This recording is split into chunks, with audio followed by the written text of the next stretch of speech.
Well, hey there, everyone. It's GG Sober Sun.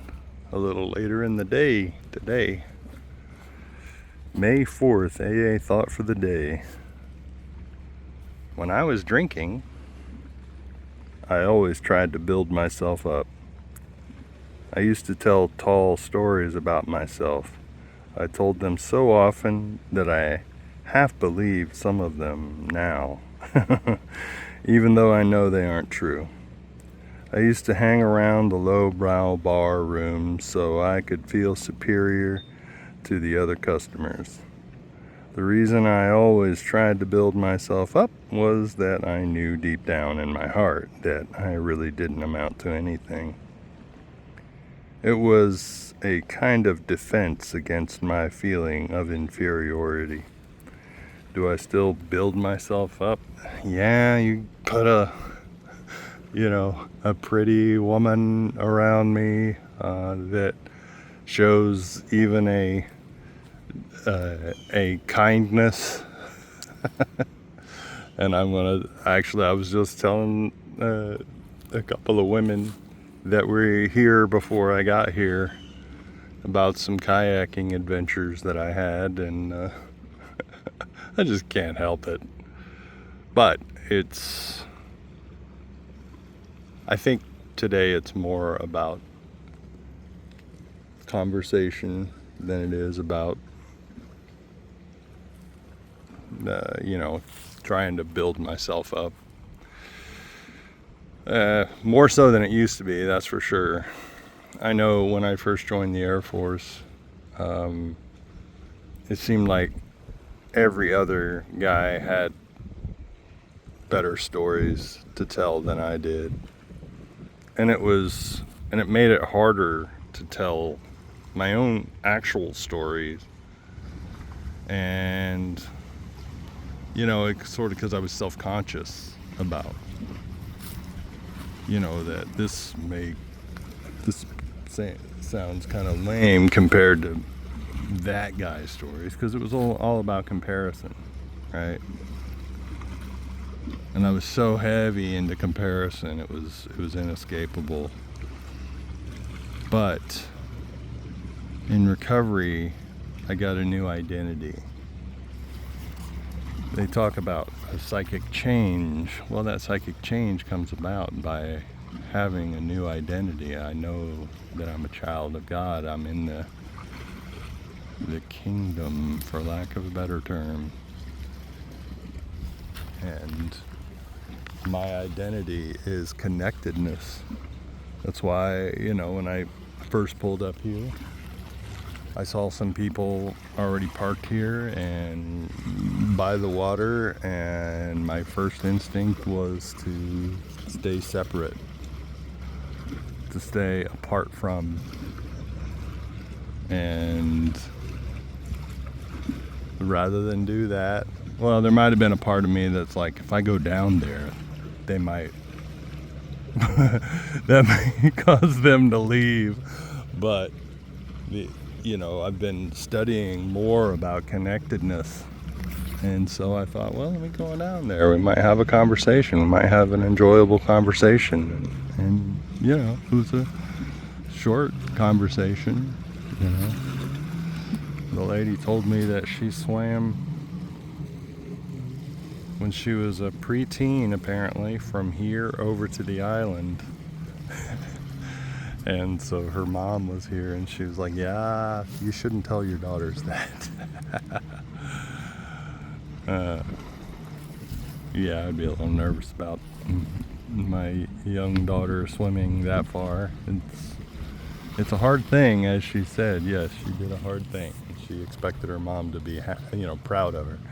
But it was also a dangerous thing.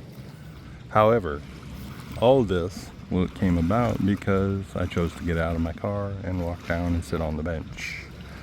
And the girls were playing in the water, and the mom and the grandmom were watching. And then, so connectedness, that's the new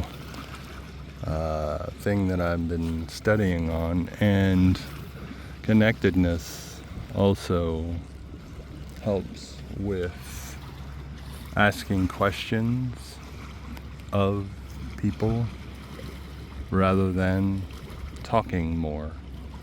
And that's probably what I could have done better just then, about asking questions. It's a Living, Loving, Learning, Growing program. Meditation for the day. God thought about the universe and brought it into being. His thought brought me into being. I must think God's thoughts after him. I must often keep my mind occupied with thoughts about God and meditate on the way he wants me to live. I must train my mind constantly in quiet times of communion with God. It is the work of a lifetime to develop to full stature spirituality. This is what I am on earth for. It gives meaning to my life. Well, if it were, yes, but we find meaning in our life in connection. Again, this theme of connectivity, connection with others. We realize our full calling in connection with others. There are those who, monks who sequester themselves away in order to reach nirvana or spiritual enlightenment or sainthood or something like that. But I love where the Big Book talks about, God would have us have our heads in the clouds with him, but our feet firmly planted on the earth. That's where our work should be done, and that is where our fellow travelers are. We find no conflict between a spiritual life and a life of sane and happy usefulness. I'm paraphrasing because I don't have it committed to memory, but that's the gist of it. And I love that. It's so simple. The spiritual life is not a theory. We have to live it. But it's a simple kit of spiritual tools. And we don't truly learn it unless we're in connection with other people. And a lot of times, frankly, it's the irritations of other people. People irritate me. That reveal more about me than it does about the individual. Right? And iron sharpening iron, as it says in the proverb, is not a gentle process that knocks off the rough edges. Prayer for the day. I pray that I may think God's thoughts after him. I pray that I may live as he wants me to live. And I would add, be who he wants me to be.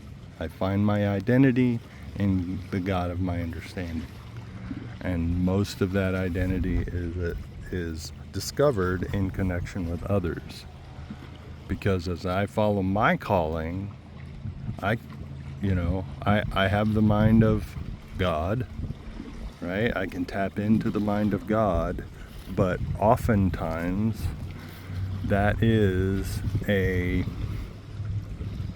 dovetails with somebody else's vision to where we can accomplish together what we couldn't accomplish individually. So it's a really awesome journey to, what do they call it? The road of happy destiny. Not the road to happy destiny, the road of happy destiny, because the journey there's happiness in the journey.